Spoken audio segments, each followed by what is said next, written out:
نحمدہ و نصلی علی رسولہ الکریم۔ کراچی سے ہمارے پاس ایک سوال ہے کہ حضرت سیدنا عبداللہ شاہ غازی رحمۃ اللہ علیہ کا وصال کس سن ہجری میں ہوا؟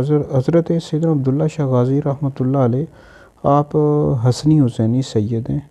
حضرت سیدنا امام حسن مجتبی رضی اللہ تعالیٰ عنہ کے پوتے ہیں۔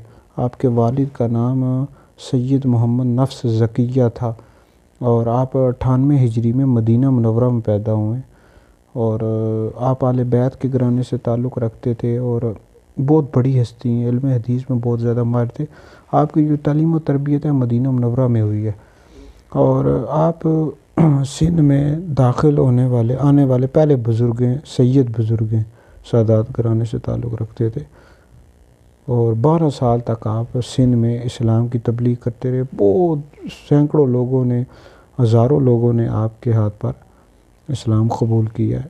تو آپ کا جو وصال ہوا ہے 151 ہجری میں ہوا 20 ذی الحج کو۔ تو بہت بڑی ہستی ہیں جی، سادات گھرانے سے تھے، حسنی حسینی سید ہیں۔ تو آپ کا مزار شریف کراچی میں ہے۔ اللہ تعالیٰ آپ کے صدقے ہماری مغفرت فرمائے۔